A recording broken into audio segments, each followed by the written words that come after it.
was raised a country boy in the mountains I call home. Western North Carolina is where I learned to get along. And Papa taught me how to be a southern gentleman. Granny showed me all the strength of a woman's gentle hands.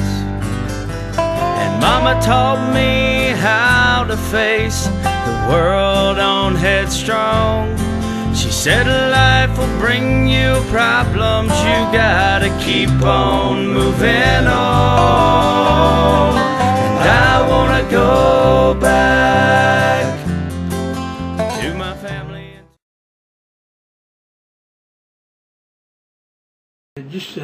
I think they call it Monkeypod. I picked it up in a second-hand store, made in the Philippines, and it's very nice looking, and I thought it would make a good item to paint. I want to show you the finished product before we go any farther, because what I decided to do after I bought these was to decide what to paint on them. They reminded me of a pine cone, and so my first idea was to paint it all and make a big pine cone out of it.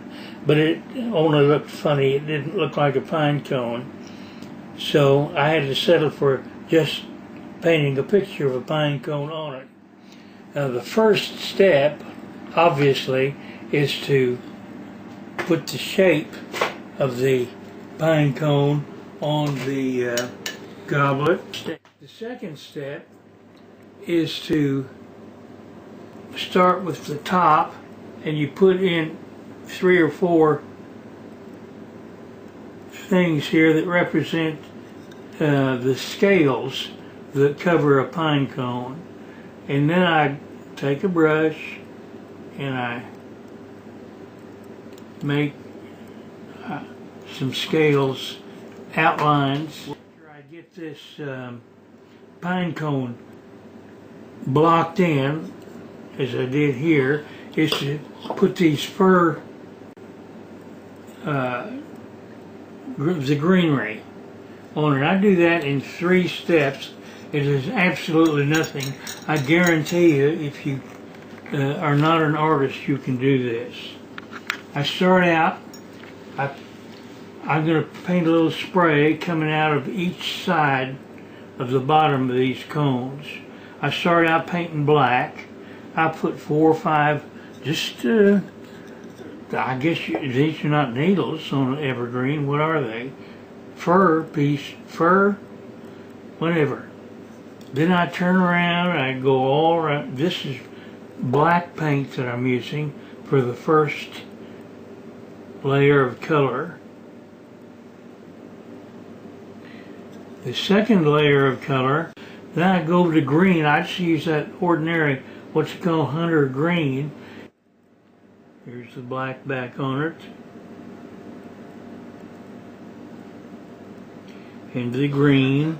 Go back over here on the other side and put in this green. I'm not counting these. I put on 4 or 5 black ones.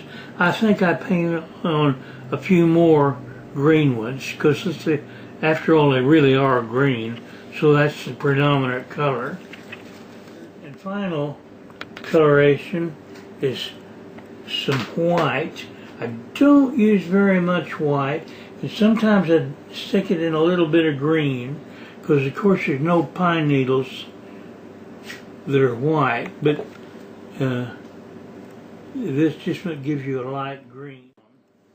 Okay, now I'm going to take about a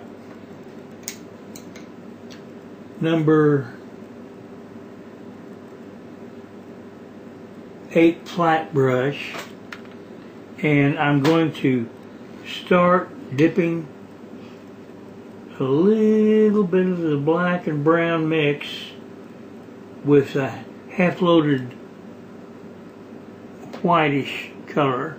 Can be almond or any off-white color, and I start indicating where those top pine scales on the pine cone come out. Then I put in 3 or 4, starting from here. And then the pattern on pine cone scales, as they come down and fold over, it's kind of like a basket weave.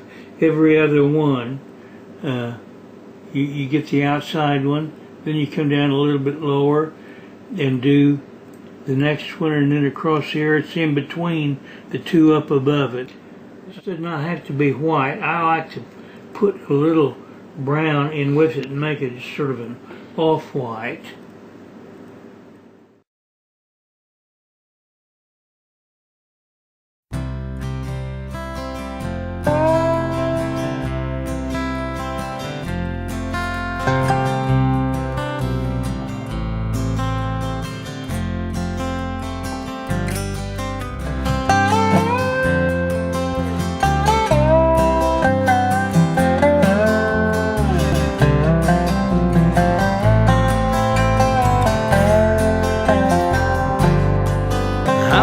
Raised a country boy in the mountains I call home.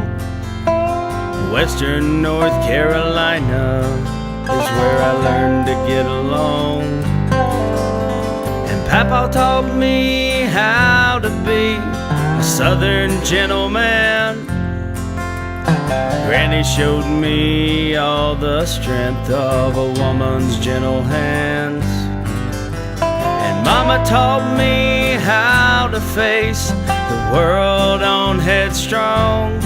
She said life will bring you problems, you gotta keep on moving on. And I wanna go back to my family and to my home. I wanna go back.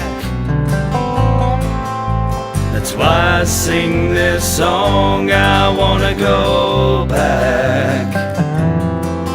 Leave the world outside in the cold, down Tobacco Road.